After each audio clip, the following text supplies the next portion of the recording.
China's travel and tourism showing strong recovery. China's tourism sector reported encouraging numbers during the Spring Festival holiday. China's civil aviation industry handled approximately 23.95 million passenger trips in February. Increasing hotel bookings are also pointing to people's willingness to travel. According to data from the China Tourism Academy, the country's travel and tourism sector has demonstrated a strong recovery so far this year and is expected to continue its current momentum as China further eases and lifts travel restrictions due to a stable coronavirus situation. China's tourism sector reported encouraging numbers during the Spring Festival holiday in mid-February, with domestic tourism revenue recording year-on-year growth starting from the third day of the week-long holiday, while the number of tourists traveling to and from major tourist destinations like Guangdong, Shanghai and Beijing exceeded or almost reached the levels seen during the 2019 Spring Festival. The demand for leisure city travel, vacations in the suburbs, family trips and study tours showed a strong upward trend, the Academy said.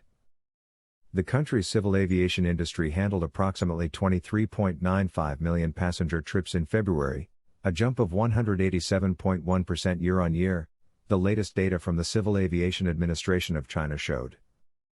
Air travel picked up steam soon after the holiday, during which many Chinese people opted to stay put in response to the government's call to avoid unnecessary gatherings. Passenger traffic on domestic routes has returned to the level seen during the same period in 2019, according to data from online travel service providers. Increasing hotel bookings also pointed to people's willingness to travel. Sanya, Wuxi and Lhasa are among tourists' favored domestic destinations.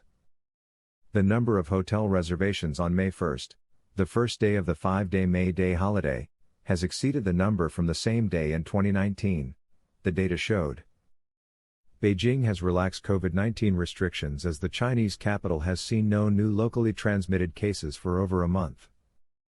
Those traveling from domestic low-risk areas and arriving in Beijing are not required to provide negative nucleic acid test results, and taxi and online car-hailing services between Beijing and other cities will resume. Temperature checks will also be unnecessary at community and village entrances, while indoor and outdoor cultural and entertainment venues such as parks, scenic spots, libraries, museums and theaters will be allowed to hold up to 75% of their visitor capacities. Data showed soaring air and train ticket bookings in and out of Beijing immediately after the announcement from the municipal government. Industry insiders said people are using the coming holidays to make up for the trips they missed earlier. The costs of travel, accommodation and entrance tickets to cultural and entertainment venues have declined significantly since the outbreak of COVID-19, and some local governments may continue offering travel vouchers to attract tourists, allowing people to take highly cost-effective vacations this year. According to latest reports, an estimated total of 4.1 billion domestic tourist trips will be made in China this year, up 42% from 2020. Domestic tourism revenue is expected to surge 48% to reach 3.3 trillion yuan, about $507.47 billion.